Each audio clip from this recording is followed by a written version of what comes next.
the number one reason women named for not leaving was not the fear of physical violence, it was the threat of poverty. 60% of single mothers in Australia are survivors of family violence, and 50% of them now live in poverty with their children. Hello and welcome to the Academy of Imperfection, where experts in their field share their wisdom on the subject of imperfection. Today, author and journalist Jess Hill sheds some light on the dark issue of coercive control in our relationships. It's an important one, so gum your boots, cobble your stones, and join students Hugh, Ryan, and Josh in the Academy of Imperfection. We have the great privilege today of being joined by someone who's just had a haircut. Oh, I didn't know that. She has. It looks great. It does. Thank you. It's Wow, fantastic. you guys do your research. Yeah, well, I just looked at a photo on my screen and you've got long hair. Yeah, that's true. Oh, you've assumed that just from that photo. Well, yeah. Yeah, But that photo could have been taken 3 years ago. Oh, yeah, true. it was. Oh. I don't have my Okay. current triangle of sadness furrowed between my eyes in that photo. So, yeah. Okay. Have you recently had a haircut though? I recently, well, yes, I have actually. Well, I thought, wow, you really know, because like I had a haircut 2 weeks ago, but it wasn't a haircut from being long. It was actually, so please don't feel uncomfortable, but when I had brain cancer recurrence, I lost half my head of hair. So I literally had to I kept that long hair for ages on one side of my head. And then the other side, it was like I was a chimera, like it was like bald and then hair on the other Right. side. And so eventually I'm like, this is not sustainable. I can't just flip the entire hair over. And I went to my hairdresser, Wagner, magnificent Brazilian man. Wagner. Yeah, who What a name. saved my head, and he created this haircut that was I've sort of kept ever since, even though the hair's sort of grown back. It was only a couple of years ago. But yeah, I was just like, oh man, I feel like Julia Garner, like it, and that was a vast improvement on half my head is bald and I can't go out in public.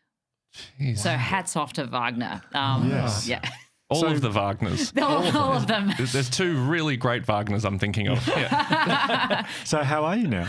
I'm good, yeah. So I finished treatment, gosh, what is it? What are we, 25? So I had treatment sort of all through 2023. I first was diagnosed back in 2012 when I was a Middle East correspondent and I was living in Beirut. And I got operated on then. And then it was sort of conveyed to me that you should expect that this will probably come back at some stage. And What an awful thing to be told. yeah, it was pretty hard, especially at age 29. So I sort of was like turning 30 as I was coming back to Australia, recovering from brain surgery. And then, when I turned 40, I had a recurrence. So that was a fun birthday too. But yeah, and so it came back and it had advanced in the meantime. So this time we did surgery and then we did chemo and radiation. So that's, that kind of takes out that whole year of your life, really. But that finished at the end of 2023. And honestly, what was surprising about that period was that I thought all of this quite dark work that I've been engaged in for the last decade, while I'm going through this sort of personal, real quite close mortality threat and and wondering about whether I'm going to live to see my daughter's 18th birthday, all those things swirling around and severely degraded on that physical front from the treatment. I thought all this work's going to drop away and I'm going to think I can't keep looking into this kind of heart of darkness in Australia. And it was quite the opposite. So when I was on, there's so much detail. Anyway, I was on good. steroids because I had to, my brain was swelling. And sorry, listeners, to just tell you what that feels like, but I was at the cinema and I felt my brain knock against my skull. That's when you know that your brain's gotten too big. And not in a good way. Yeah. And so I had to go and get steroids to reduce the swelling. Did you know what that was immediately? Did you? No. So these are all the fantastic things you discover as you're recovering from brain surgery, which I did while I was awake. Another sort of curveball. Oh, my God.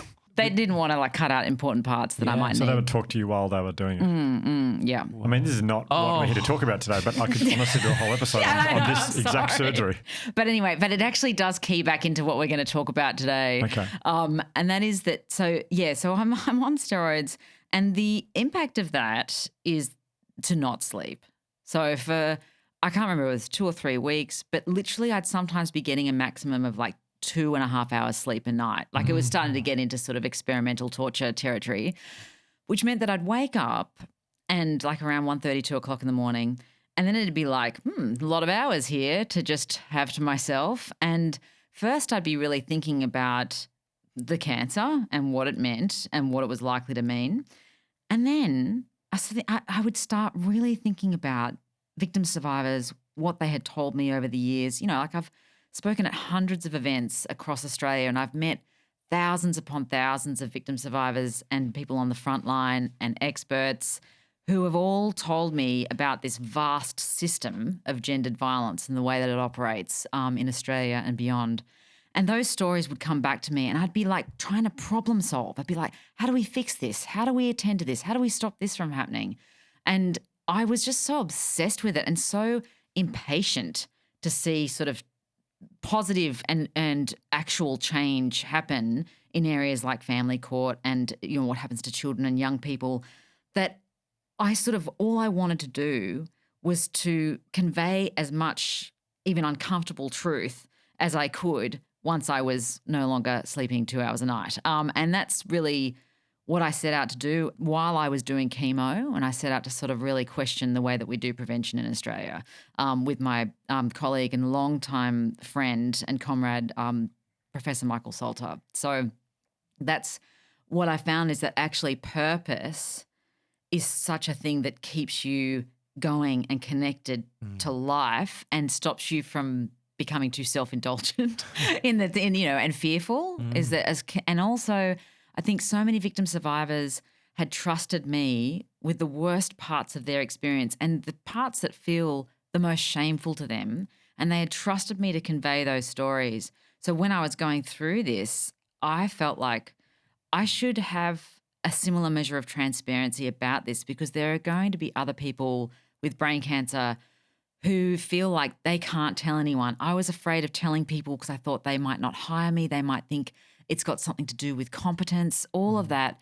And so I really wanted to be transparent and live up to the ideal that had been set by the victim survivors that I had interviewed over the years. Oh, it's incredible. I mean, just you are quite literally fighting for your life going through chemo, and you're thinking, and I might also try and solve potentially Australia's biggest social issue right now. Yeah, that was a good distraction. My gosh, that's quite incredible. The surgeon also showed me a photo he took of my brain with my skull open. So that was also interesting. But I take a spirit of curiosity to all of this because otherwise you'd just feel so overwhelmed by, you could say all these silly things like, it's so unfair, why me, etc.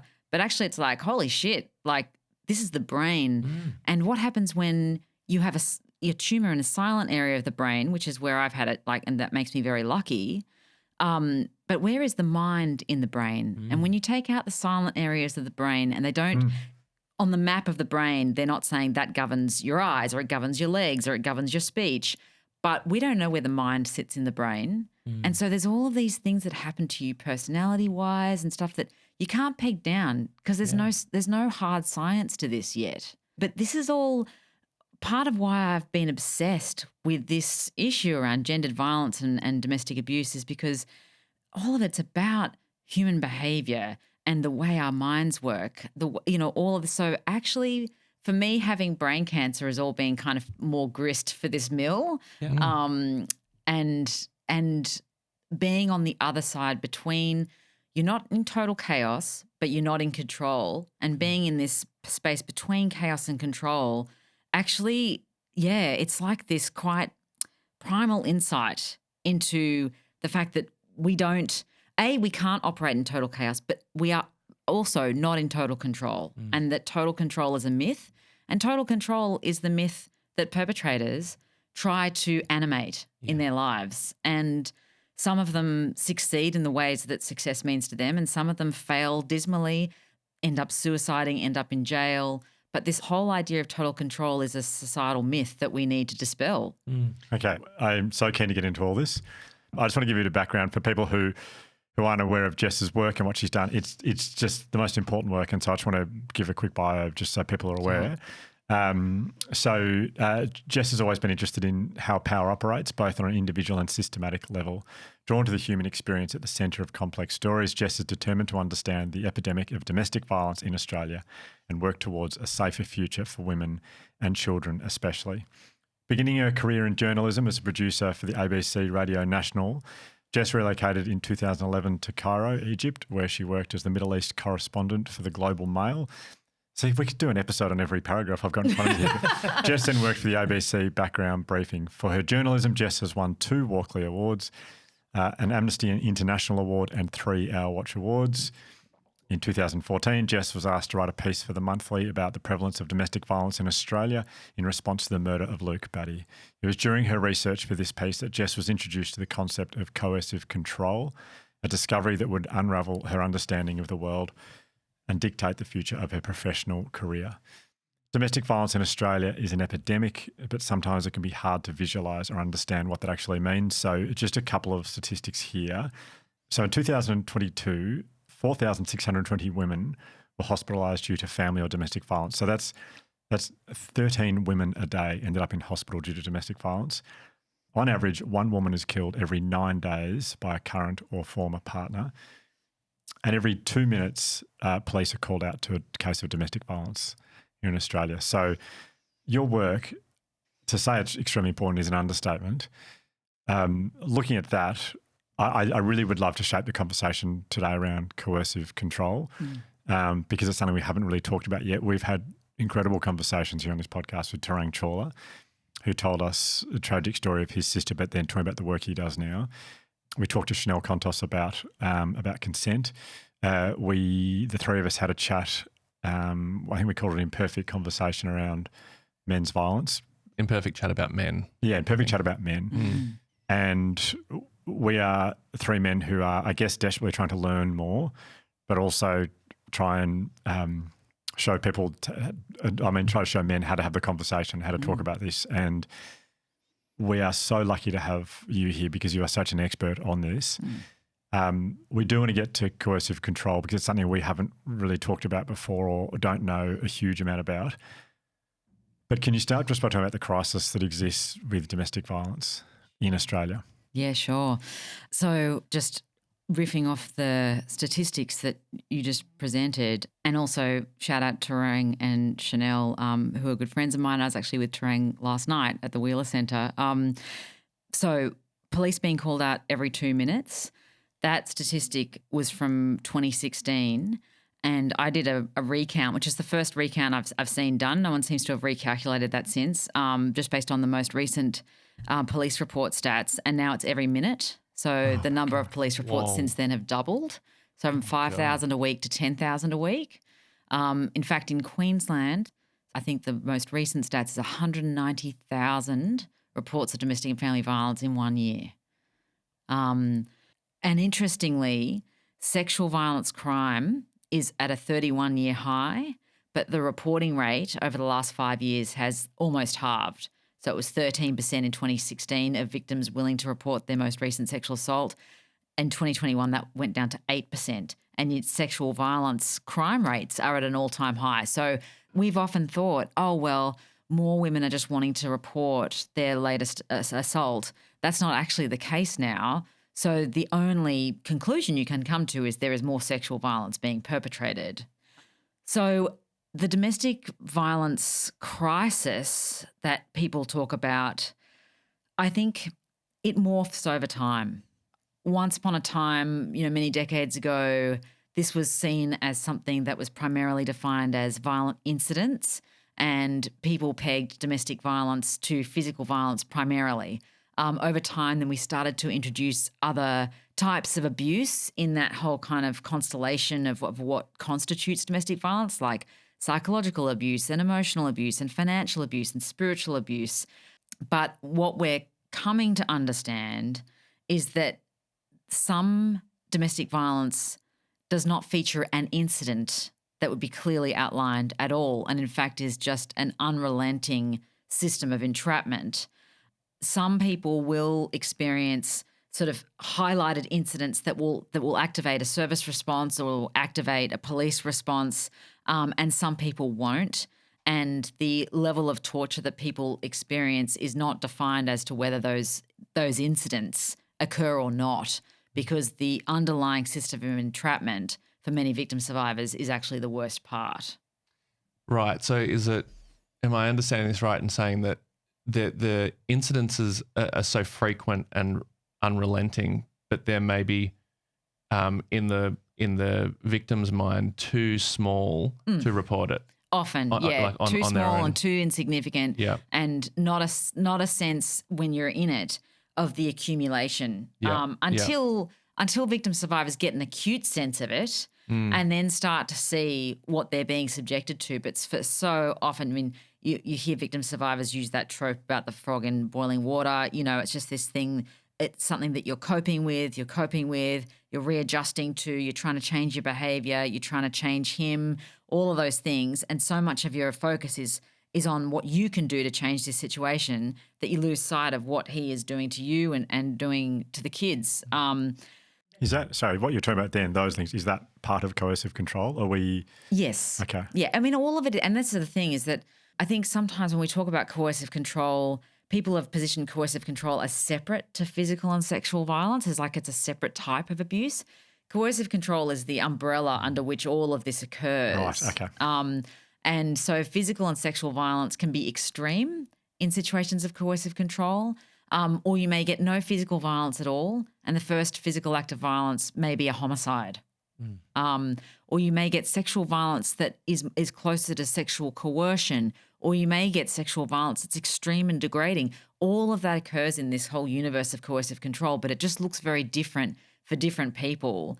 And I think we've underestimated the harm of that emotional abuse and psychological undermining, both for adult victim survivors and for child victim survivors. I'm trying to piece together as we're going today the profiles, I should say plural, because I guess there are infinite versions of which a perpetrator can exist.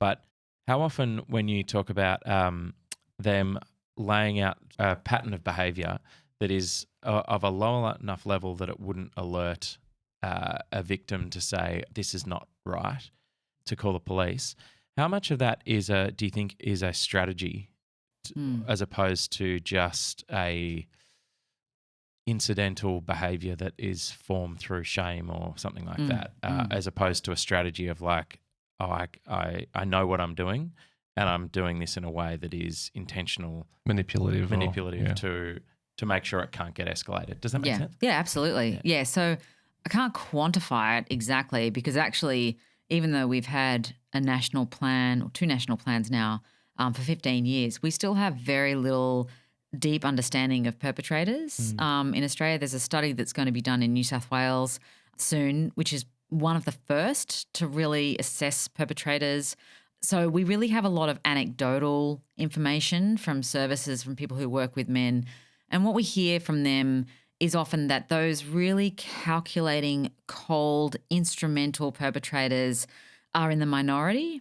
They're extraordinarily dangerous. Yeah. And they use the same modus operandi in every relationship. They may not have, psychopathy per se, but they are not sort of coming from a necessarily like a shame-based response. It's not like a thing of self-defense. It's always offense. Whereas, although they may pretend to be the victim and that's purely strategic. Yeah. And then the majority, as you said, or alluded to, are those men who they are using actually the same behaviours as the instrumental men, but it's more responsive. It's more emergent behaviour. Yeah. And it's coming from this place like, I'm afraid I'm going to be abandoned and I know what that feels like. I'm afraid she's going to disrespect me and hook up with someone else. So I keep like every other person away. She makes me feel so vulnerable and so uncomfortable because she basically doesn't just assent to my worldview every minute of the day and do exactly what I ask and give me everything I'm entitled to. And that puts me in touch with that sense of vulnerability. And I need to dispel that immediately. I can't, when I'm talking from the brain of an abusive man, and this is not a cognitive thing that he's actually, it's not a script he's actually hearing, but, they need to dispel that immediately. Part of dispelling that is to, degrade or control or use physical violence or use some way to overcome that feeling of vulnerability with a feeling of power and dominance, and will often build like a firewall against that own sense of vulnerability and this, deeply buried sense of shame, and this sort of core belief that they're unlovable and have been unloved, and that if anyone sees them for who they really are, they'll find out that. So they build this, firewall of grandiosity a lot of the time, and that's why a lot of victim survivors talk about narcissism, right? Which is actually like a shame-based profile, the narcissistic person. And so they build this firewall, and then they get pumped up into grandiosity, and that feels great. If you live in Sydney, you do that by using cocaine. That's the portal through to grandiosity. Well, use it everywhere, but Sydney excels according to the wastewater analysis. Is that right? Yeah. No, it's like pump up into grandiosity, talk a lot of shit about yourself, use cocaine. And so, but that wasn't an ad, by the way. That's right. TM. I'll give you my details afterwards. But yeah, so that sort of that firewall, basically it's the classic thing of the undiscovered genius. No one has ever seen what I can do. No one has ever acknowledged me for who I really am. And it's like, mate, there's all these people around here trying to love you for actually who you are, but all you can be focused on is like, I'm not getting the acknowledgement and the fame and the whatever I deserve. And I need someone to blame for that. And often the person to blame is my partner and or my kids. I think two things I find really important in what you just said is that it's when I hear of someone exhibiting a lot of these behaviors, it's very easy and tempting to go into the mindset of, oh, they must be that calculating, manipulative person, which then puts them as an other because I'm not that. And I think, oh, okay, so they're a fundamentally different person. So it absolves, I think, me of any blame, if that makes sense. It kind of pushes it to there are other people out there that are like this. When you mention the more reactive stuff, it's inherently, I think, so much more important but also uncomfortable because a lot of the things you bring up there are things that I think every man, every person has come up against and dealt with in different ways, but at points in your life are confronted with feelings of not enoughness, of being unlovable, all that kind of stuff. And I think it is important because it grounds it in that it's a universal, it comes from a universal place. Absolutely. But also quite uncomfortable. Yeah. Well, the other thing I would say is that even in those guys for whom a lot of that response is emergent and not as cold and calculating, they still will use calculation insight. So, they still will set out because they become so preoccupied with how their partner has victimized them by basically not assenting to their worldview and not giving them everything they're entitled to and all the rest of it, and making them feel bad, which is completely often a total distortion, that, they will put their minds to how can I ruin this person? And they will calculate how to do that. And they will often bring in, particularly post-separation, other professionals, maybe accountants who will help them hide all their money so that they don't actually give this person a skerrick of what they're owed during separation, or lawyers who will help them war game how to punish them through the family courts. So I don't want it to come across like these guys who use it emergently don't have any calculation at all. They do, but it's almost like, how do I put it? It's a calculation of a wounded animal. Oh, okay, yeah. And when I've had guys in my own personal orbit who've gone from being friends who I've known and loved to finding out they've been abusive towards their partners. Of course, they've been perfectly lovely and, affectionate, gorgeous to me. It means absolutely nothing about what they are with their partners. I'm not an attachment figure. I don't bring up their sense of vulnerability. I'm someone they can project their wonderfulness onto, Yeah. But those guys, I have to say, even though they've been friends, I've never been surprised. And the one thing that's always come across, well, I should say two things, quite an obvious sense of insecurity that's covered up with grandiosity and sort of, strutting about. And then also not great emotional literacy. And my partner, as I said, when we were chatting before, he's a psychotherapist. He has more and more young men coming in to see him as we've had mental health get destigmatized. And he says sometimes with these guys, I need to put like a chart on the wall that typically would be used for people with autism. And they show like pictures of faces and it's like name the emotion that's shown on that face. And some of these guys just cannot name the emotions aside from like angry or sad or happy. But the in-between, the gray areas are really difficult. And that emotional illiteracy for guys who have all these other, sort of qualities we've talked about before or, disadvantages emotionally, they can feel quite outgunned by their partners. At the very moment they're trying to establish dominance, they can feel like their partner is overpowering them with their emotional literacy. And they can't compete on that level. So the only way to compete is to put their partners down a peg, to neg them or to degrade them even subtly so that... To play a game they can win in. Exactly, to play a game they can win.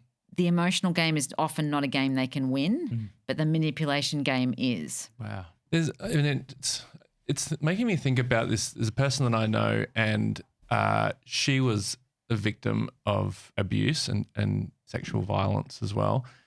And a big part of that, and I think this is a common thing from what I've heard, but it's the negging and the degrading and all that. But then there's, from the man, it was like the instant like regret, like the regret that he's done these horrible things, and then the showering with, well, he would say love or like admiration to kind of balance out what he's just done.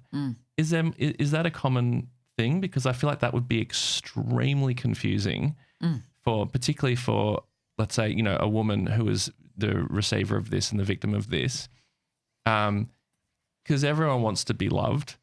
And so it's like to have, on one hand, this person like showing all this love and you believing them, but on the other hand, moments later abusing them in some way to then switch back. It's like, well, what's the real thing here? Do you love me or do you not respect me? 100%. And it's not just that.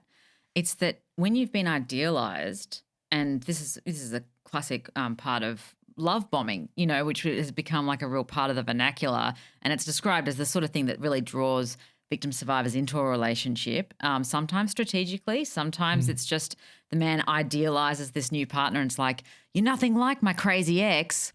That's a red flag. Anyway, but that cycle can go from that full idealization and pedestal, you're the best thing that's ever happened to me, you're the perfect woman, all of these things I absolutely admire and I see about you, the things that other people don't see. And then it flips to devaluation where you're not what I thought you were, because they see you, and the need to degrade you is so coming from such a like strong place of like desperation and need from the perpetrator. They just have this way of getting right to the heart of the most hurtful things, the sorts of things that other people maybe don't know about you, and the secrets that you've probably told them, and they will use those and turn them against you. But because this is the person who has seen you more than anyone else has and often has you in this glow, to then have that suddenly like the trapdoor open and you drop into the basement, the feeling is the only person who can pull you back up out of that basement is him. Oh, that's horrific. And that's why so many women will say all they wanted was just for him to realize or to have an apology, to have something. And so much of it is a feeling of trappedness in his perspective of her, that they feel might only be absolved by him saying he was wrong. And of course, for so many women, that never comes.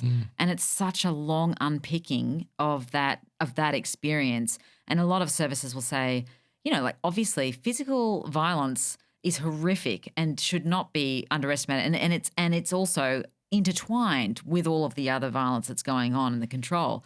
But the services will say that, 95% of our time is unpicking all of that emotional abuse, emotional programming.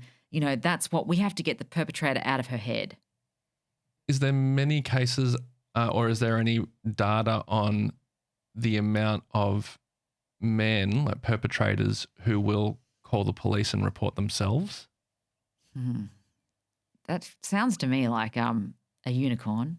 That certainly may happen. Unfortunately, in the saddest cases, we hear that happening after a homicide has occurred. Gotcha. You literally have 000 calls saying like, "I've just killed her," and in that's literally what you play at the start of your SBS series. Exactly, and in that moment, you can have anything from "she deserved it" to "oh my God, what have I done?"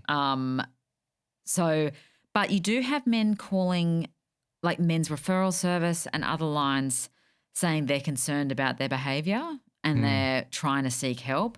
I think it would be, look, I could be wrong, but I think it would be a rare guy who would call police and invite an authority greater than himself into his house. No, police is probably didn't even really mean police. It was more like reporting to someone. Yeah. No, that definitely. And I think that's been increasing over time as we've had this conversation about coercive control and men have maybe started to recognise those behaviours in themselves. And like when I'm talking about men who have the capacity for that type of self-insight and who can see like, I'm kind of like standing over my partner like a slave owner. Why am I monitoring everything that she does or trying to micro-regulate her life? I don't want to be this, or I don't want to be this type of father. There's all sorts of things that can motivate someone to say something. So is there, for the unicorns listening, thank you for listening. It's very courageous of any man who is doing this to be listening. But where would they call? Yeah, so there is Men's Line and the Men's Referral Service.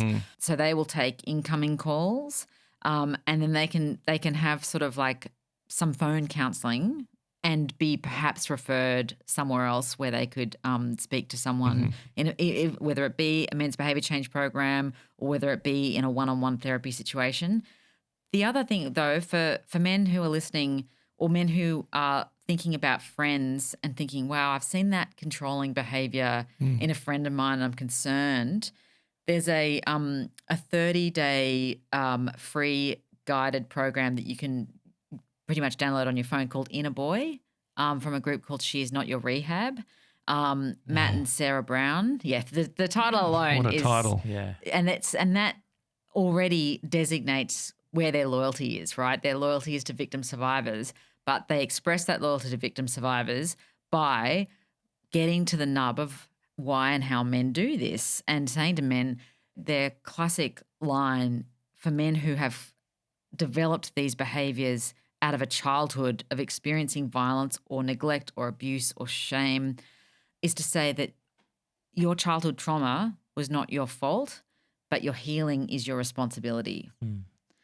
Love that. That's amazing. Yeah. And so that 30-day app, guided by Matt Brown, who came out of a childhood of horrific family violence and sexual violence himself, it's really seeking to get men to interrupt those 0 to 100 responses. Like, she didn't wash the dishes, I'm going to like have a go, or I'm going to take her down a notch, or I'm going to do this, or my child didn't do this, I'm going to go in and smack him, or, all these sorts of things, and gets them to come back to, the things that happened to them as kids, the way that they were loved or not loved, the way that their emotional needs were not attended to, and really try to leverage that and say, is that the kind of father or partner you want to be?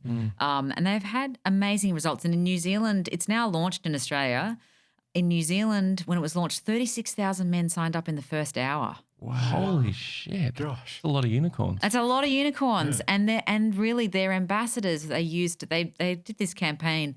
They ran a campaign called Not All Men. And when Sarah, who's a good mate of mine, said, we're running this campaign, Not All Men, and I was like, oh, are you sure? And for the title. Yeah, because I'm like, wow, for those uninitiated into the Not All Men hashtag, it's usually used to shut down conversations about gender violence and deflect, like don't talk about men, it's not all men. And they just, in this genius way of flipping it on its head, they would have these very simple like sort of slogans like not all men heal, will you?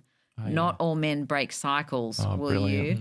you? And they have these ambassadors who aren't sort of pictures of perfection in the spirit of this podcast. And it's not sort of like these good male role models that if only you could be more like them, you'd be like a proper man.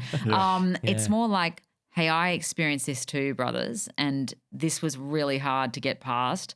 I've, tried to do the work to break that intergenerational cycle, and here's how you can do that. So instead of just saying you should respect women more, you should, be a better man, here are the steps that you may have to take to unpick the schemas that are deeply embedded in the way that you respond to your intimate people, whether that be your partner or whether it be your kids or your family. You are going to have to do extremely difficult, challenging work that most of us spend our lives trying to avoid. Yeah. Can I get you to you use a great analogy to help people to understand coercive control around the American soldiers. Could you talk us through that analogy? So the whole idea of coercive control, we actually started to develop in the 1950s, and the understanding of it started to emerge after the Korean War and after the return of American prisoners of war who'd been held in North Korea. And what people were astonished by was just the level of cooperation that these soldiers had exhibited. So they had informed on fellow prisoners, they had confessed to false atrocities, they had extolled the virtues of communism. Some had even defected to communist China at the point of release, literally at the crossing where their families were waiting. They were dressed in blue sort of Chinese communist outfits, had like Pablo Picasso's Dove of Peace attached to them, and they were like, see you later, families, we're off to China. And so you can imagine we're at the beginning of the Cold War. Americans are freaking out about this because these soldiers, some of them have gone through World War II, but we've seen World War I, World War II, we've seen prisoner of war camps, we've seen brutalization and torture. Never have soldiers reacted like this, ever. So there's very big question marks about this. And in the American way, the first response is they've been brainwashed. The Soviets have, got a weapon. It's a brainwashing machine. They've emptied out these men's minds and they've installed new thoughts and memories on it. We need to go into the lab and we need to develop our own mind control. This idea that it was a fancy brainwashing machine was not accepted by the US Air Force and not by this sociologist working with them, Albert Biederman. And he actually went and did something unusual for the time, which was to go and talk to the prisoners of war and ask them what happened. Wild theory. Crazy wild-eyed scientist. And what he found was that when they described what they'd been subjected to, is he was able to sort of isolate this into 8 distinct techniques of behavioural management that they were subjected to. And there was no fancy brainwashing machine used, but there were what he shorthanded as DDD, which is the communists would induce dependency, debility, and dread. And interestingly, I think for the analogy and the way that we figure out about coercive control later is that when the American soldiers were captured, the captors gave them cigarettes, they clapped them on the back, and they said, like, we're friends of the workers of America, you will not be harmed. So in this direct analogy to what happens in coercive control and intimate relationships, it's love bombing, it's trust. Don't worry about us, so it's establishing that and then having this process of coercive control begin. And so Biederman, he established this 8 techniques, which was isolation, and that was to deprive the victim of the social supports they would need to resist. And the social supports in the POW camps was the other prisoners. Monopolizing the perception, so drive the victim's perception inwards. What am I doing to deserve this treatment? How can I change, but fostering introspection rather than having their focus fixed on what's being done to them. Induce debility and exhaustion to weaken the ability to resist. Threats, which were supposed to cultivate anxiety and despair. And sometimes that would be threats like what we could do to your family back in the United States if you don't cooperate, what we might do to this fellow prisoner, or all those sorts of things. But by this stage, like if they're threatening them like that, the prisoners already trust them. Yes, and then we get to occasional indulgences, which is like, as you described before, this whole thing of like, I'm going to, devalue you, but now I'm going to idealize you again. And so these occasional indulgences were like, hey, thanks so much for helping us. What you're doing is great. And here we're going to give you an extra blanket. We're going to do these things to make you feel like there's this positive motive for you to comply, right? And then demonstrating omnipotence to suggest the futility of resistance. So in some of these POW camps, there weren't even fences. And the point was, we can see everything. We can see every move that you make. So we don't need fences. And then degradation, which was supposed to reduce the prisoner to animal level concerns. And then enforcing trivial demands to develop the habit of compliance. So what would degradation look like here? Degradation could be everything from having them stand naked, or just getting at them, undermining them personally, insulting them, all of these sorts of techniques. And it would just make the cost of resistance to your own self-esteem higher than capitulation. So the point is to basically make it easier for you to comply. Because actually for human beings generally, self-esteem and dignity is almost valued above physical safety. So facing a threat of having your dignity undermined for some is more scary than the threat of being hit. And then the enforcing of trivial demands was really to develop this habit of compliance. So there'd be just like rules set that would change at a moment's notice, but they had to be like right on top of it every single time because otherwise they'd be punished if they didn't comply. And then as time went on, these became the known techniques of cult leaders, of sex traffickers, hostage takers, people with there's so many amazing examples. Scientology was jumping into my head. Oh, 100%. Yeah. I mean, this whole idea of like suppressives and the people who would try to alert you to what's actually going on. You need to be isolated from them. Yeah. I mean, this is coercive control in intimate partnerships has the closest relationship with coercive control in cults. Only it's not happening in a group environment most of the time. And then it wasn't until, we didn't have refuges until 1975, right? And then the testimonies of women and kids started to come in thick and fast. And so by the late 70s, sort of early 80s, you have, a burgeoning academia on domestic violence that in the 60s just didn't exist. You could literally read all of the literature in 2 or 3 hours. And a lot of it was interviewing abusers about what they thought about their wives. So, not super reliable. And so you get to the 80s, we had some really great analysis of coercive control and intimate relationships in the late 1970s. But Diana Russell in this book, Rape in Marriage, one of the first to really talk about that phenomenon, she listed the techniques that Albert Bienemann had and listed them against common techniques used by abusers and found they were identical. God. A lot of those techniques that you're talking about, also sort of similar, it seems, to the kind of classic, which we kind of know more from movies, I guess, is like the good cop, bad cop kind of approach, and the way that to try and interrogate alleged criminals, or to, that it seems like that good cop, bad cop thing is very much one cop treats you well and the other cop treats you bad. Yeah. And you seek alliance with the person who's seemingly giving you protection. Yeah. And unfortunately in coercive control, the very person who is abusing you is also offering you protection sometimes. That's not always the case.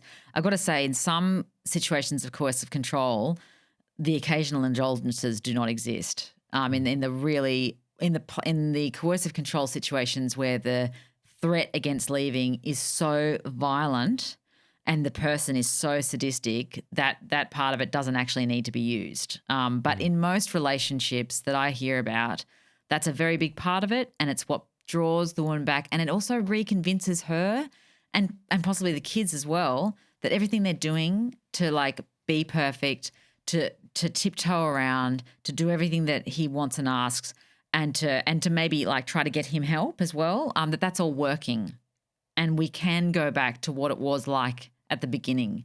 So it's that the good times in coercive control are unfortunately just as much a part of the control as the bad times.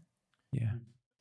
So occasionally, and I say this very occasionally, when a conversation will happen with a group of people around a friend of theirs who's in a relationship like this. Someone will say quite flippantly, they just need to leave. That would feel like, for that person, for the victim, that would feel like an impossible task, I'm guessing. Yeah, I mean, I'd say just for listeners who haven't had this experience or don't feel like they know anyone who has, I think we'll find often once you understand this, you find all these people in your life who have.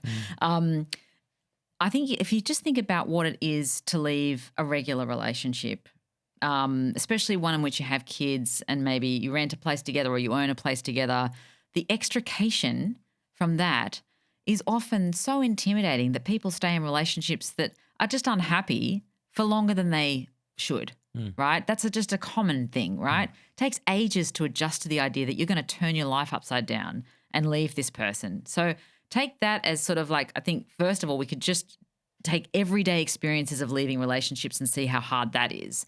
The calculation in leaving a violent relationship, it's important to recognize that, yes, you can leave their physical proximity, but it's not the victim's choice to leave the abuse, because the abuse can take on a completely different flavor after the separation occurs. And it's not their choice to stop that. That's the perpetrator's choice. What can that look like in terms of once they leave? How can that look different?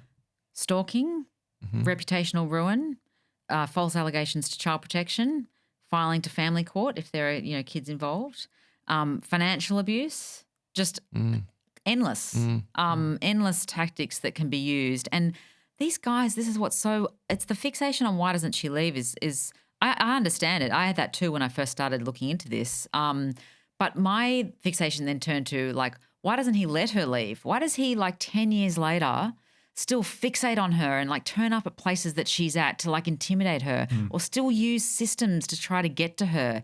Like, what's his fixation? Why can't he fucking leave? That's sorry, but that's that's a big part of it. That deserves a fucking. Yeah, that's. I am a cusser, but I'm Australian, so it's all right. But the that thing about leaving. The other thing I would say is that a lot of women stay because they absolutely believe that they can, and it's their job to fix him, and they see in some of these men who have sometimes come from these horrific childhoods or had really difficult experiences, they see this scared little boy in him sometimes, and they keep on wanting to go to that little boy and prove to that boy he can be loved. And I'm going to be the one that shows you how you can be loved. But so often they're doing so much of the work and he's not doing hardly any of the work at all. And even if sometimes he looks like he's doing the work, often, unfortunately, he may be using that work to be more manipulative. Anyway, that's not always the case. There are some men in these relationships who really do genuinely do the work. But yeah, again, it's not as common. But the other thing is, if they have strong beliefs, faith beliefs, it might be that I'd have to stay with this person until I die. That was the commitment that I made. And if I don't, and particularly if you're talking about, women from South Asian backgrounds, it's like, am I going to be excluded from my community if I leave? And am I going to be stigmatized? Which is more isolation. So much isolation. Yeah. So sometimes you talk to women not just from, different cultural backgrounds, but also Caucasian backgrounds who are like, I had to make the choice between my friends or my life. Or they felt like their kids who had lived in this sort of hot pot for so long were also turned against them. And for them to leave would sometimes would mean leaving their kids as well. Their kids would not come with them. With this person. And the last thing that I'd say, and there's so many things. I mean, there's visa issues.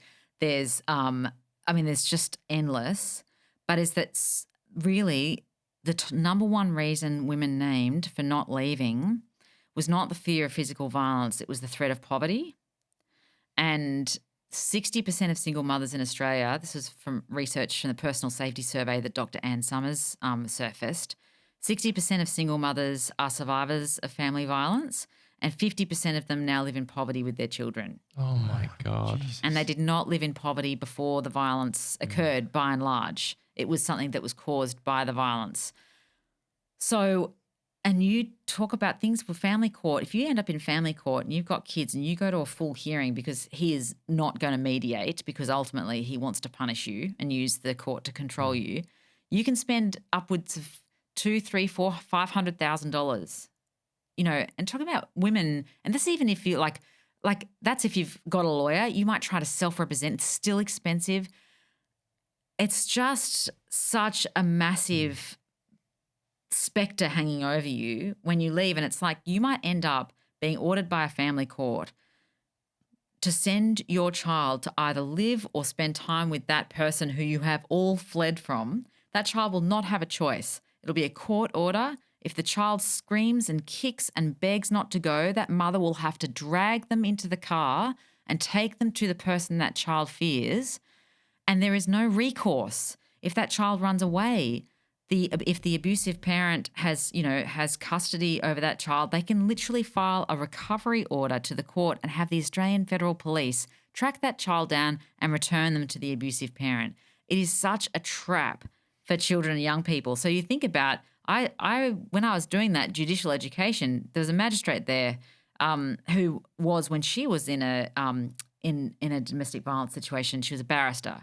She knew how the courts worked, and she stayed in her marriage for 10 years as a supervisor because she was like, I can't risk the courts ordering me to hand over my child to this man without me to supervise his safety. My wife and I know someone in this situation right now, and it's the most heartbreaking story I've heard, and the most, almost feel like helpless. Like there's no, I kept thinking there's got to be someone, but the system is not set up to support her at all with this. And it's just, it is so heartbreaking. Yeah, and that's the thing is, like, you know, we talk about these domestic violence services being overburdened, and yeah, sure, I mean, as we've seen, like the reports are going through the roof, but so often caseworkers are spending their days unpicking the violence that is done to women through systems, through child protection, through family court, through, you know, financial abuse, through tech surveillance. And it's like, if we were able to stop perpetrators weaponizing systems, the burden on the service response system and the domestic violence response system would be drastically reduced. You know, so the interpersonal violence is one part of it, but the systems violence that then wraps around, particularly in that post-separation era, and particularly if there are kids, is another thing altogether. And that's why I just think it's also crazy that we don't intervene much earlier with teenagers who are at the highest risk age group for intimate partner violence, intervene when they're 16, 17, because often those, you know, so many women will meet their partner who may be their age or a bit older when they're 16 or 17, continue into their 20s, have kids, and then, you know, the trap is set. And it's not, I don't want to say to people in the audience that you can't leave, because it's not the case that everybody gets taken to family court. It's not the case that everybody gets false, you know, allegations of child protection. Some people really do leave, and they go on to leave much happier and independent lives. But what I want to say is that it's a risk, and you don't get to control the risk, and you don't know what the risk is when you take it. God. You said before, with the perfect level of swearing, you asked a great question, and I'd love to hear your answer about why doesn't he stop?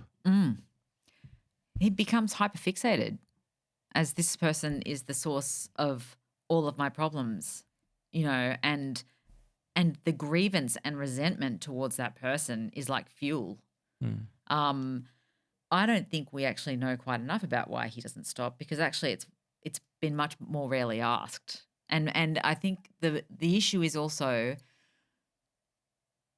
men who use this type of violence and who use coercive control, they're not considered reliable narrators, you know, and that's fair because they minimize, they deny, they shift blame, all the rest of it. So it's been much easier to do research with victim survivors and ask them why they think their partners act in certain ways. But the risk of that is that we're kind of in this territory a little bit like the 1960s when we were asking men about what they thought about their wives, although I think women have a much better insight into their partners. In fact, they dedicate their entire mental acuity to understanding why he's doing this. So I think it's different in that way. But we do need to find a way to actually speak to these guys once they've got a level of self-insight to understand what was it that kept you fixated for 10 years on this person after they'd left. Why did you spend hundreds of thousands of dollars just to ruin her through the courts? You know, what's in it for you? And sometimes what's in it is I will win. That's what I was thinking the whole time. It's like it's winning. It's just winning. Hyperfixation on winning with a person. Yeah. It's devastating for victim survivors. And a woman stood up last night at the Wheeler Centre where I was with Terang, and she said, you know, I've been in the family court system for 14 years with my daughter since we left. And my daughter was just taken away from me. I've had no contact with her for 2 years. And that's because the courts decided that the daughter was too enmeshed with her mother and that she needed to have no contact at all so she could rebuild a relationship with the father, even though the daughter is terrified of the father. I say this because when I first started learning about family court, and may I say it wasn't just from victim survivors, it was from barristers and family court judges sometimes who were telling me about this, and also reports, is that these decisions about parenting are so anti what we know about child development, anti what we know about attachment, that we would remove a child from their primary attachment figure, place them with a parent who has sometimes had very little to do with them, where the separation has been for many years, and then like re-engineer a relationship because we believe, or the court believes, or the judge believes that child must have a relationship with that father. And yet a woman who's left, first of all, she's been dealt with by domestic abuse services saying, you've done the right thing. You know, we're going to focus on getting you safe. You know, we're going to get an intervention order against this man. He's dangerous. We're going to contain and control this. Then child protection might step in and be like, well, you need to protect your children, so you need to leave. If you can't protect them and if he keeps on coming into your house or he keeps on threatening you, that's your failure to protect and we may have to remove the children. Then you go to family court and they're like, you need to be able to provide contact between your children and the father. And if you don't, then we may see you as an alienating mother and we may need to remove the children altogether from you because you're not just a hostile parent, but you're prohibiting this based on your own personal grievance about the way that he was towards you in the relationship. That's the completely messed up underground that victim survivors live in, where these what's called like the 3 planets, which is Professor Marianne Hester's work, completely unaligned, and they are hopping from one planet to the next and having to behave in completely different ways that are totally contradictory. I mean, that is just an awful picture that you paint. For anyone listening right now to this who is in that situation, we really, I don't even know what to say, but just this must be a difficult thing to listen to. In the conversations you've had with victims, what happens to their mental health? They get into a sense where the objective sense of reality starts to ebb away, and the reality is continually constructed and reinforced by the perpetrator. And that reality is that what's happening to you is your fault. If you could do better, then this wouldn't be happening. Or if you can just find ways to fix me, then I wouldn't be doing this to you. Constant thing that you hear from victim survivors is I was walking on eggshells, right? Always walking on eggshells. And so they get into this sense that I need to be hyper vigilant to what the next threat is or to what the next rule that's going to be set. This is for adults and children. I had one young boy who I called Finley in the book who was 8 years old. And I remember he was a really keen gamer and he said that he used to read his father's face like an algorithm. So he would see the minute changes in the face and then judge what was going to happen as a result of that. And then he would change his behavior accordingly. So in order to protect yourself from punishment and to see what's coming next, the process, this quite incredible strategic process, ends up with the perpetrator occupying more and more of your brain space. Because for you to be where you are, trying to, defend your own dignity, stand up for what you believe in, what you think is right, all of that is not keeping you safe, in this sort of situation. And we see that when we have like a moment of resistance, like or violent resistance or self-defense, where they have this snap. It's like, I'm not going to put up with this anymore. Now, sometimes that can actually be a huge wake-up call for the abuser, and it's quite shocking. Other times, it ends up inflicting more violence. So the self-protection strategy is get the perpetrator in your head, get to understand exactly all of the signs that danger is close or it's already here. And what happens over time is neatly described using this term perspecticide, which is literally the killing off of your own instinct and your own perspective and the replacement of that with the perpetrator. Anyone who's been bullied probably has a sense of what it is to have the perpetrator live inside your head. So when you're getting dressed in the morning, whether it's at school or whether it's at work, first thing you might be thinking is what are they going to say about what I'm wearing? What are they going to think about what I do? You hear their response even to your thoughts. And that's what happens in these relationships. And I think that in that perspecticide process, a lot of women and particularly kids come to see themselves quite wholeheartedly, definitely to blame for what's going on. The kids particularly will do this as a way of maintaining some sort of agency in a powerless situation, because it's like, if I'm to blame, then actually I can actually fix this. Yeah. If I'm not to blame and he's to blame or she's to blame or he and she is to blame, that's so scary as an idea, because I rely on these people for survival, and both sort of like physical survival, but also just the survival of my heart. But if I'm to blame and if I'm the bad person, then I just need to do everything I can to fix that. And unpicking that self-blame, especially for kids and young people, can take a lifetime. But that's why that when you get that early intervention, it's like you need to get to kids and say, like, understand why you went there, why you believed it was your fault, acknowledging the kind of instinctive brilliance of maintaining that agency, but saying this is a maladaptive coping strategy. Not you wouldn't use that word with a kid, but this over time, if you consider yourself to blame for every bad thing that happens to you, and you consider yourself then to become this bad, unlovable person, you see this shame process start. I am the cause of all the bad things in my life. That's not something that's going to produce a healthy life. And you see this in the child maltreatment study as well, is that the two types of abuse that have the worst long-term outcomes in terms of self-harm, in terms of physical illness, in terms of, mental struggles, is child sexual abuse, which you would probably expect, but also emotional abuse. They are the two worst. And for children, they will say, including, this young guy, Jack, in my recent quarterly essay, he said, his dad wanted to be called Ivan because he most admired the serial killer Ivan Milat. That's all I probably need to say about him. He used all sorts of horrific physical violence, but Jack says in a letter to him, the emotional abuse was the worst. The name calling, the threats, the degradation, that was the worst that we had to deal with. And we think about child abuse, we don't go to emotional abuse.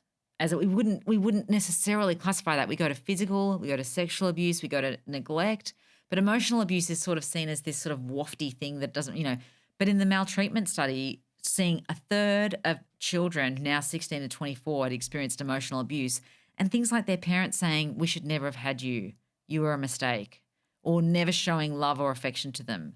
Like just a type of emotional despair that at that moment when they are forming their identity, that is incredibly difficult to recover from. It's a bit of a jump, but it's been on my mind for a while, so I want to bring it up.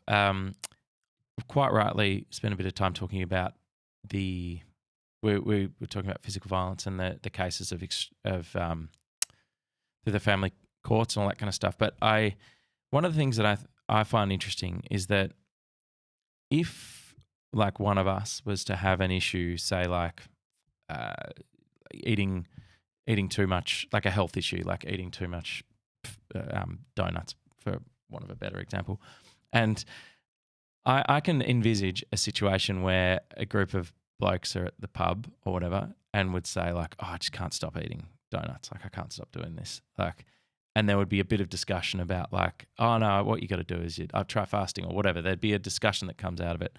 I cannot envisage a situation where a guy would say to his mates at the pub something like, I feel like I keep blaming my wife for stuffing something up, and I hate the way I do it. It doesn't feel good, but I can't stop doing it. I just can't imagine that happening. Well, you know, when you think about like what it would be to have that discussion about eating donuts, that's like safe territory, right? Because it's like, oh, this is something we can fix. This is something we can fix really easily. And for a lot of guys, having that emotional honesty with friends can feel dangerous or just inaccessible, right? Like, and it's just like, if I were to trust them with this, maybe they would use that against me later. Or, you know, I mean, I'm not saying with like really good friends, but if you're talking about like friends and acquaintances at a pub, a lot of guys, you know, especially people who are perpetrators, they're often quite socially isolated. But some of these guys just don't have friends. The partner is like their best friend, their mother, their what they consider to be their sex worker, their domestic labourer, etc. Or if they do have friends, they're kind of fair weather friends. They're friends that they might have through work or whatever, but often not a friendship that they could go into these sorts of really deep emotional conversations with. So, yeah, I agree. Like, I think that we are maybe edging into that territory now and maybe edging into that territory with some younger guys who are not the guys that everyone's talking about at the moment, who are sliding into, you know, misogyny and hectic online manfluencer worlds, but who are the guys who actually, you know, a reasonable proportion of them who are becoming much more emotionally intelligent than their fathers, you know. There's also probably a fear of like judgment. Oh, definitely. So it's like no one's going to judge you that much for like eating too many donuts because it's like, you know, everyone can kind of relate to it. Yeah. Whereas like to say the taboo thing that could potentially lead to intense judgment. And not only that, but then there's a chance that these guys will go home and tell their partners. Maybe that is also a reason why people wouldn't feel safe talking about it. I think so. I mean, that fear of exile is like, you know, that goes back millennia. Like, you know, the fear that you'll be exiled from the group is like one of the deepest, sort of earliest, like literally survival fears that we have. It's an interesting point because I guess that fear would be more often than not hyper present in someone who's perpetrating it already. So the fear of being rejected or isolated or unloved would be very present in someone who is enacting these acts of coercive control. Yeah. So therefore, the risk to take the risk in another situation that might pull me away from that is like, that's a lot of risk. Yeah, and yet we also know from some surveys that friends and family are the most likely person that a perpetrator will disclose to. At what point of that journey, who knows? Like whether it's early or whether it's later where it's like I actually have no choice now because there's an order or, you know, it's become visible. Who knows? You know, we don't have that detail when that happens. And the second most likely is a GP or a psychologist. So it's not that they don't disclose. It's just, as you say, there's not like a culture. And this is what She's Not Your Rehab, I think, is so powerful at doing, is trying to engender that culture of men speaking more openly about their imperfections and not try to say like there's a pin-up male role model over here that we should all aspire to be, but say like actually, and you know, I've had men in men's behaviour change programs that I've observed and interacted with them on say what they really want is to be modelled like this is how I got through this. I'm not a perfect person. And that's why facilitators who are, you know, genuinely reformed and not using violence or control anymore can be so effective because there's that sense of relationship. Like you're not someone who's better than me and who looks down on me. We understand each other.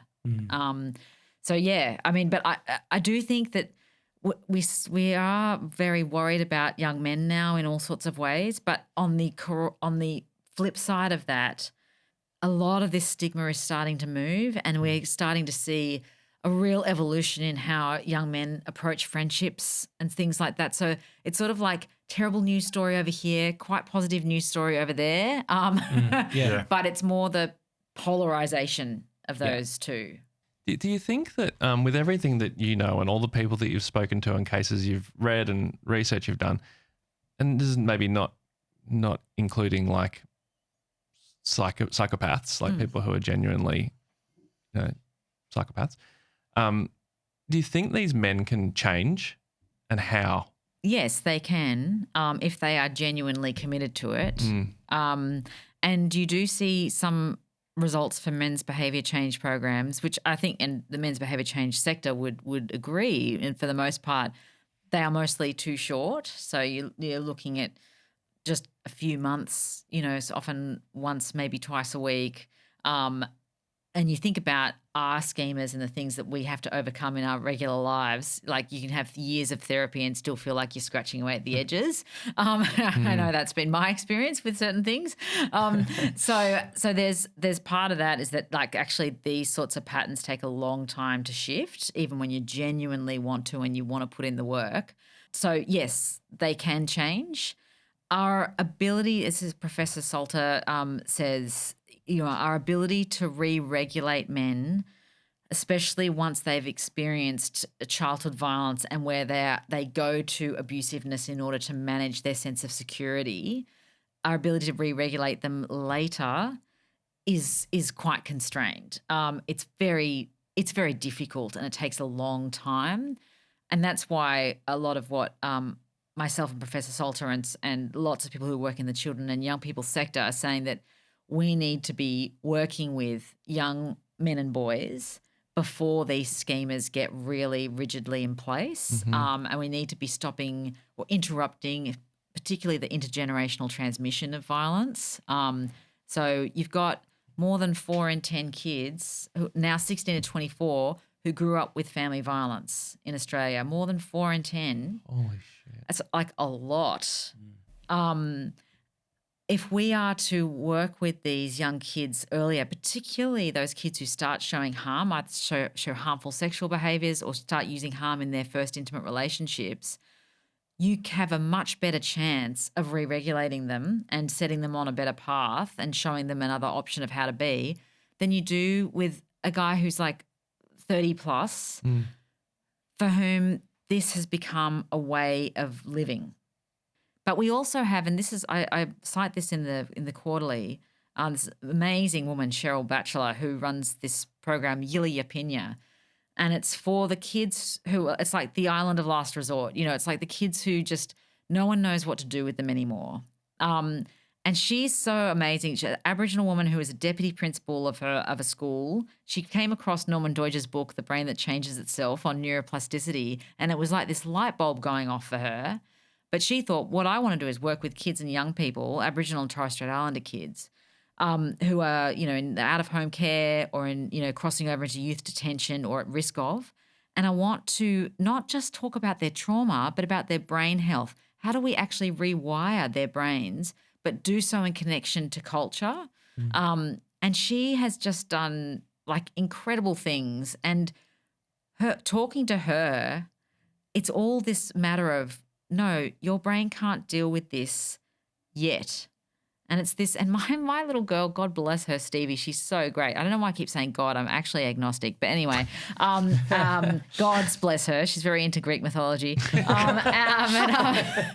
But, she said to me the other day, she said, Mum, it's just about the power of yet, that I can't do this yet. And I'm just like, Jesus, Stevie, you are the child of a therapist. Anyway, but and give yourself some credit as well. Yeah, a little bit of credit there as well. But that's what Cheryl brings to that work, and what so many people who work with children and young people bring, which is, yes, you are resorting to these sorts of self-defensive tactics, which could be using harm against another kid. Now you need to stop doing that, and that kid needs to be protected, or other children may need to be protected from you, but you are not doomed to this trajectory. Your brain just needs to find new ways to respond to the stimuli that it might have been trained into responding to in a certain way. But that's the beauty of things like neuroplasticity, is to say that None of this is set in stone. But the older we get, the harder it is. For anyone listening or watching this who sees in their most honest self-reflection and quietest moment themselves in this conversation as a perpetrator and thinks, I don't want to be here, I don't want to be this, but I don't know what else to be, I don't know how else to be. What do they do now? Start doing some reading, I think. What do they read? You could read my book. No, well, I mean, literally, you could read my book because my partner David and I, we work together quite closely, not on all of it, but particularly on the chapters on shame and patriarchy. And we wrote those chapters together to speak to men, primarily, and to speak to the women who loved men who were harming them or who had sons who were harming others. And I've had so much amazing, incredible feedback from men who've said that's the first time that I really felt seen, and the sort of deep, secretive motivations for why I was doing this, and it allowed me to, it was hard to read, but it really made sense, and it allowed me to check in and sort of like be honest with myself, as you've just said, Hugh. So there's that. And the book is called "See What You Made Me Do." It is. So I don't mean to just self-promote, but the reason I say that is because there's not a lot on this that caters to guys, to be honest, because guys don't read this material. Most of it, if you want to sell books, you're going to write them for women, right? That's just a commercial imperative. The other thing, and again, I'm not wanting to self-promote, but it really is quite effective for guys. There's one episode in a podcast that I did called The Trap, and it was basically like, why does he do this? But it really goes into it. We interview men who in a men's behaviour change program. We talk to really incredible people who work with men, and again, I've had great feedback from some guys who've said they recognise themselves in that, and it really helped them set on a path. But the other book that I would say, harking back to She Is Not Your Rehab, is to read that book, the She Is Not Your Rehab book by Matt and Sarah Brown. It really just steps you through this in a way that's like compassionate accountability. Look up Matt Brown's TED Talk. He does an amazing TED Talk on his experiences of violence growing up and how he managed to break that cycle. Okay, so you can go to the show notes right now and they will all be there. For anyone listening who does think, I don't want to be this person anymore, that's a good place to start, and we commend that. It's also obviously very, very helpful stuff for even for the men listening who think like, I'm not that guy. Because, the statistics you said earlier are so shocking. Like, how many men would I, statistically speaking, how many men would I know that would be counted as a perpetrator? That's something we haven't quantified yet. So what we can say is that 1 in 4 women from the age of 15 have experienced intimate partner violence. But, perpetrators, typically career perpetrators, will, abuse more than one woman. So we can't sort of flip that and say that 1 in 4 men.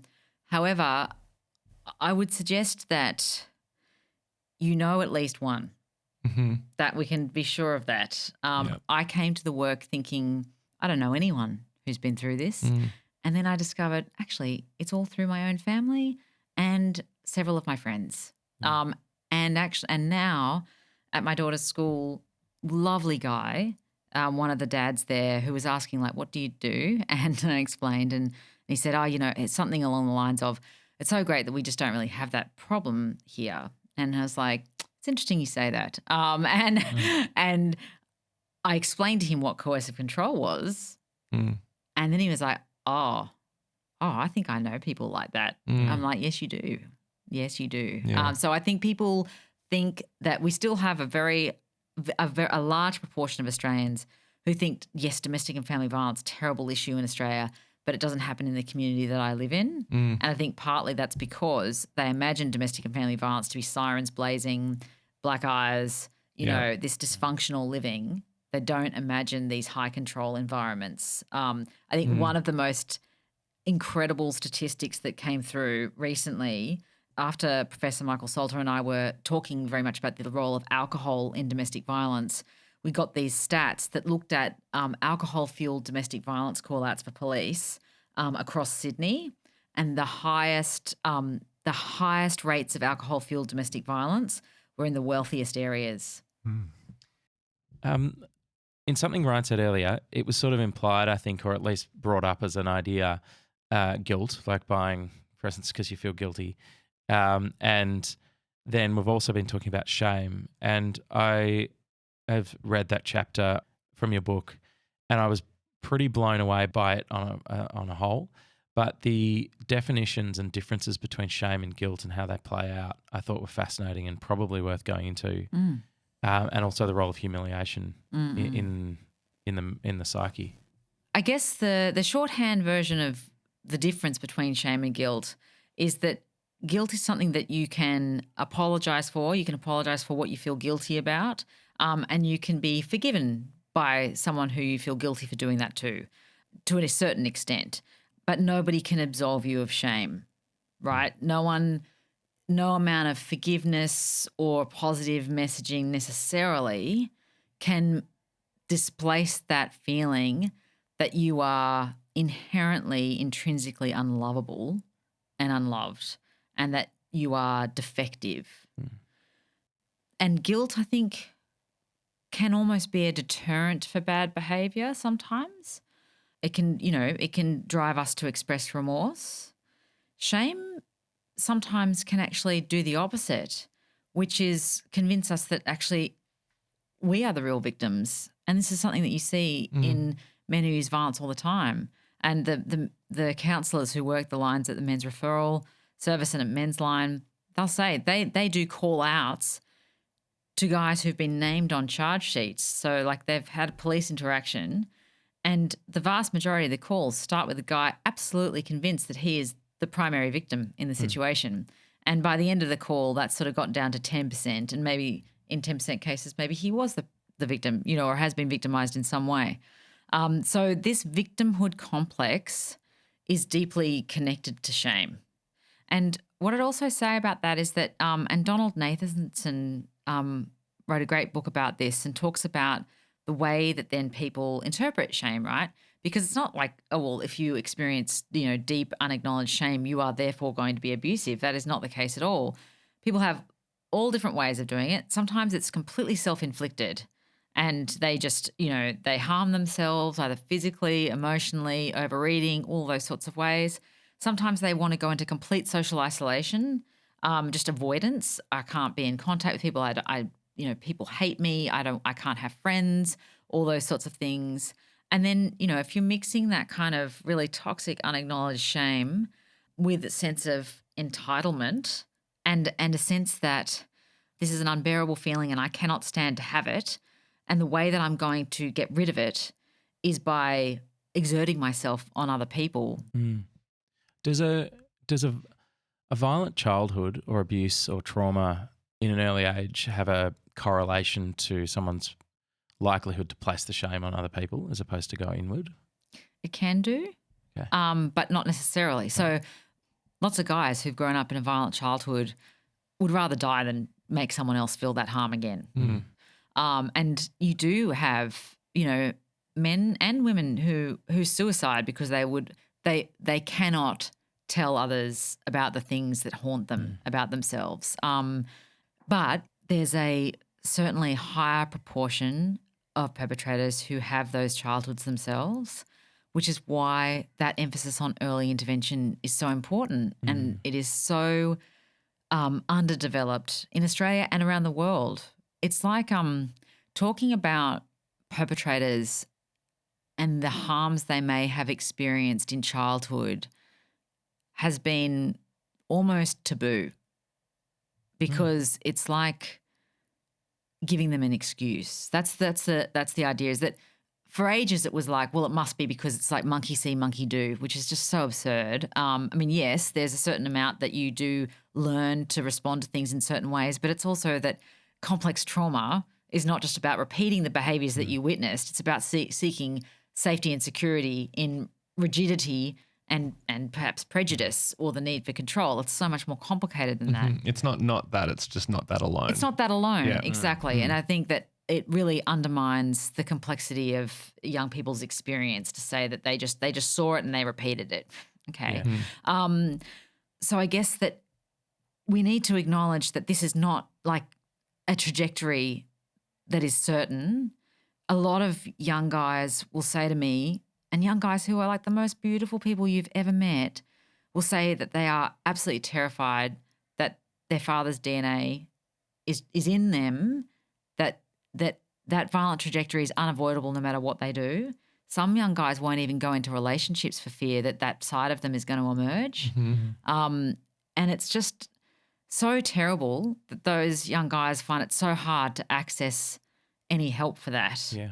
But is that fear, like in those young guys who are so aware, like so self-aware of the potential of what might happen, are they likely to then become a perpetrator if they're aware?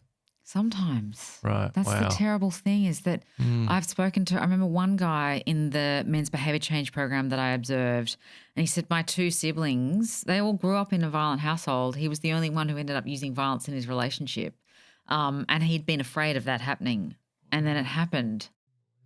But then there's, for the really super self-aware guys, I mean, you're talking about like, guys who have spent time working on this. It's unlikely it's just going to come out like a rabbit out of a hat suddenly because they're in a different attachment relationship now with an intimate partner. But yeah, I mean, I won't name names, but some of the leading people in the country who have spent years working on this have said that they are afraid of what they don't know about themselves in those situations. I imagine that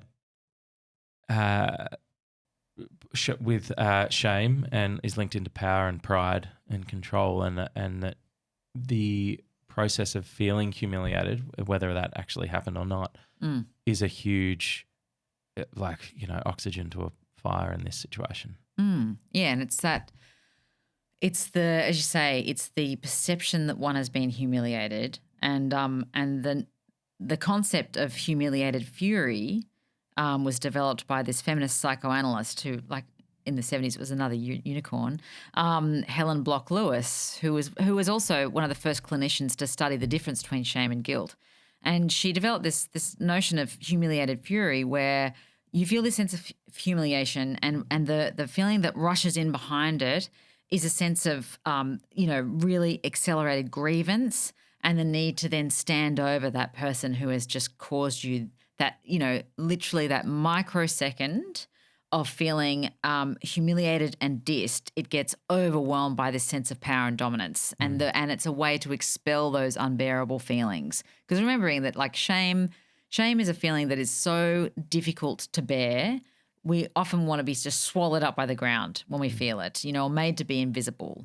But abusive people, when shame comes into play and when humiliated fury comes into play, instead of being swallowed up by the ground, it's just like, I'm going to attack someone else. I'm going to fire up into dominance and grandiosity. And that's the way I dispel that feeling. Yeah. Which I can only imagine makes for a victim to bring it up, to sort of confront their abuser and to inflict any form of shame could make it even worse. 100%. And so it's often like the expectation of men who have these sorts of shame-based personalities is that you will never make this visible.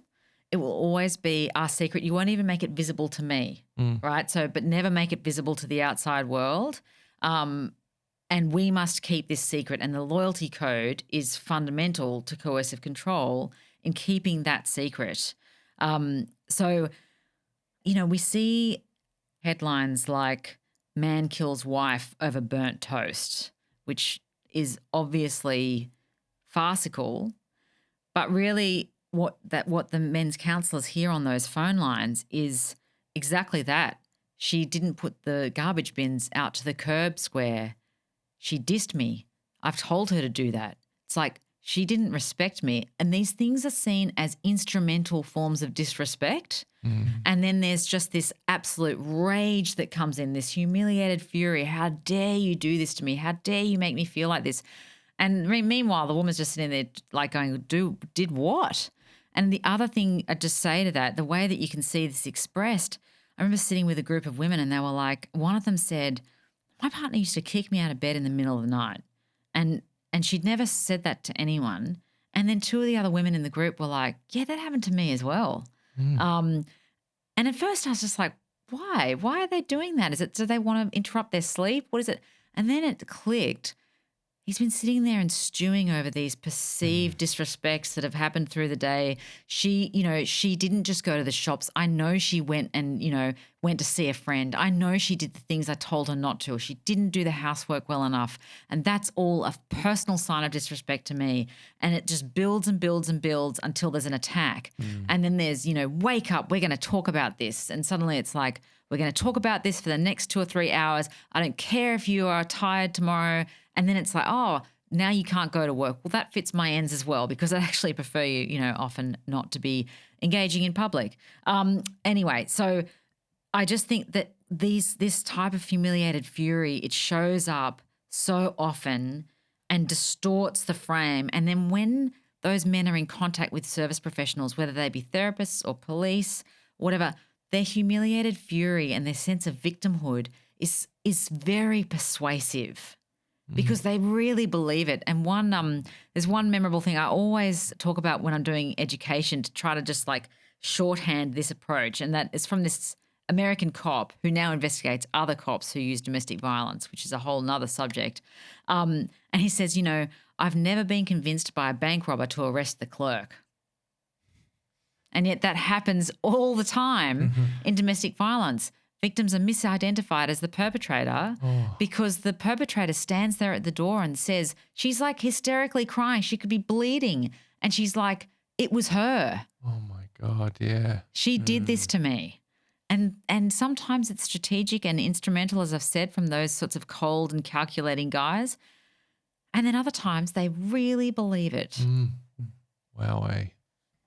It's a really hard conversation to kind of tie a bow in at the end because it feels like it just feels like what I would say is I feel, having listened to you, I feel very happy that two things about your brain. First of all, that it's healthy, but also that your brain is working on this because, it just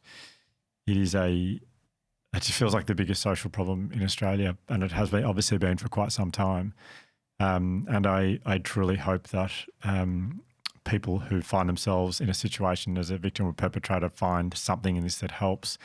But also for all of us who, as you said before, Ryan, people who are not directly affected by this, that they find something in this that will. I think the education is the best place to start. So.